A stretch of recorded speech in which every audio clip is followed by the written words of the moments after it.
পুরোনো ভালোবাসাকে নতুন করে কাছে টেনে নিলাম। হ্যালো এভরিওয়ান, আসসালামু আলাইকুম। আমি তোমাদের আহাদ ভাই। ইতিমধ্যে তোমরা অনেক রিলস দেখছো, অনেক ছবি দেখছো, যে কারণে তোমাদের মধ্যে অনেক কিউরিসিটি কাজ করতেছে যে কি হইলো, কি থেকে কি শুরু হইলো, বা আহাদ ভাই কি করতেছে। যা তোমরা দেখতেছো আসলে সত্য ঘটনাই দেখতেছো। আমি আবার নতুন করে বিয়ে করতেছি, যার মেহেদি অনুষ্ঠান হচ্ছে, আর সেটার জন্যই সব প্রিপারেশন নেওয়া মূলত। গত কয়েকটা ভ্লগে আমি বলতেছিলাম যে বিয়ে করব বা আমার নিজের পছন্দে বিয়ে করব। এই কথাটা বলার পিছনে এই রিজনটাই ছিল যে আমি আসলে বিয়ে করব। তাই অনেক কিছু গেছে এই কয়দিনে, অনেক কিছু চেষ্টা করার পরবর্তীতে অবশেষে বাসা থেকে কারো পক্ষেই সাপোর্ট পাই নাই। আসলে এই ব্যাপারে সাপোর্ট না করাটাই স্বাভাবিক। কেউই সাপোর্ট করে নেই। তোমাদের তিশা আপু প্রচণ্ড পরিমাণ মনের দিক থেকে ভেঙে গেছে। আর ফ্যামিলির প্রত্যেকটা মানুষই আমাকে এখন খারাপ চোখে দেখতেছে। ইভেন আমি জানি তোমরা সবাই আমাকে খারাপ চোখেই দেখবা, বাট এইটার সম্পূর্ণ ডিসিশনটা আমার একান্ত নিজের দিক থেকে নেয়া, যেটা আমি আসলে তোমাদেরকে বলে বোঝাতে পারবো না। কোনো এক সময় কোনো একটা ভিডিওতে অবশ্যই বিস্তারিত বলে দেবো যে কেন আমার এই ডিসিশনটা নেওয়া হয়েছে বা কেন আমি এই কাজটা করলাম। তোমরা সবাই খুব ভালো করেই জানো যে তিশুকে আমি ভালোবেসে বিয়ে করছি, আর ওর প্রতি ভালোবাসা আমার অপরিসীম, যেটা আমার সারা জীবনই থাকবে। এই কারণে তোমরা ভাইবো না যে ওর প্রতি ভালোবাসা আমার কমে যাবে বা ওর প্রতি ভালোবাসা থাকবে না বা এরকম কিছু। যাকে আমি এত পরিমাণ ভালোবাসি তাকে এমনভাবে কষ্ট দিব তোমরা হয়তো বা কোনোদিনই কল্পনাও করতে পারো নাই। আসলে মানুষের লাইফের সিচুয়েশন এক এক সময় এক এক রকম হয়ে যায়, তো ওই রকম সিচুয়েশন হওয়ার কারণেই কিছু একটা ঘটনা ঘটছে, যে কারণে আমার আসলে এই ডিসিশনটা নেয়া।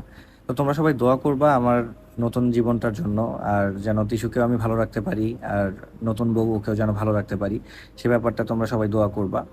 তোমরা সবাই খুব ভালো করেই জানো যে টিস্যুর প্রতি আমি কোনোদিনই কোনো প্রকার অবহেলা করি নাই, আর ইনশাল্লাহ আগামীতেও করব না। আর যে নতুন আসছে তার প্রতিও কোনো প্রকার অবহেলা থাকবে না, এই ব্যাপারটা আমি তোমাদের সাথে কথা দিচ্ছি। যাই হোক, এখন ফিরে আসি মূলত আমাদের অনুষ্ঠানের ব্যাপারে। তো আজকে সকাল থেকেই হচ্ছে মেকওভারের আপু চলে আসছিল। আর মেকওভারের যে আপুটা মেকআপ করে দিছে ওই আপুটার পেজটা মেনশন করা থাকবে। আপু মেকওভারটা স্টার্ট করছে, মেকওভার স্টার্ট করার পরবর্তীতে, মেকওভার কমপ্লিট হওয়ার পরবর্তীতে মূলত হচ্ছে মেহেদি প্রোগ্রামটা স্টার্ট হবে, মেহেদি দেওয়া শুরু হবে। আর ইতিমধ্যে তো তোমরা জানোই, তোমরা দেখছো, অনেক রিলস টিলস দেখছো, আপলোড দিছি। কেমন লুক লাগতেছিল অবশ্যই তোমরা কমেন্ট করে জানাবা যে আমার নতুন বউয়ের লুকটা কেমন ছিল। তোমরা অতীতে যেভাবে আমাদেরকে ভালোবাসা দিছো, আশা করি সেভাবে আমাদেরকে তিনজনকে আবার নতুন করে ভালোবাসা দিবা। আমার পক্ষে তিশাকে রাজি করানোটা এতটা সহজ ব্যাপার ছিল না। আসলে তিশা রাজি না এই ব্যাপারটাতে টোটালি।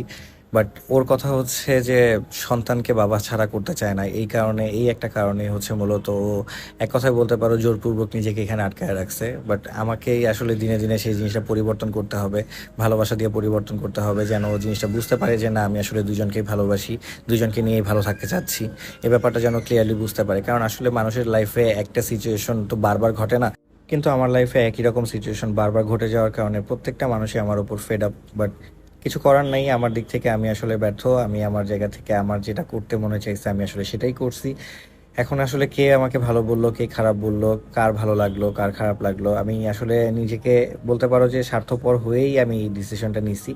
এই কারণেই কিন্তু কোনো জায়গাতে তোমরা তিশুকে দেখতে পারতেছো না, কারণ হচ্ছে ও প্রচণ্ড পরিমাণ মন খারাপ ছিল ওর। তার পরবর্তীতেও আমি আমার দিক থেকে চেষ্টা করে বাসার আরও মানুষদেরকে নিয়ে, সবাইকে নিয়ে চেষ্টা করে জোরপূর্বকভাবেই ওকে মেহেদি পরাইছি।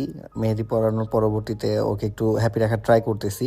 আর আজকে রাত 9টার সময় কিন্তু, ঠিক 9টা বাজে, আমাদের টিয়া ইউটিউব চ্যানেলে কিন্তু মেইন ভ্লগ আপলোড হয়ে যাবে। সেখানে তোমরা বিস্তারিত দেখতে পারবা যে তিশুকে কীভাবে মেহেদি পরাইলাম জোরপূর্বকভাবে, আর কিভাবে কি হচ্ছে আমাদের বাসায়, সব কিছুই তোমরা বিস্তারিত দেখতে পারবা। সো অবশ্যই তোমরা ইউটিউব চ্যানেলটা সাবস্ক্রাইব করে রাখো, আর আমাদের এই পেজটাতে যারা নতুন আছো অবশ্যই ফলো করে রাখবা। আল্লাহ হাফেজ।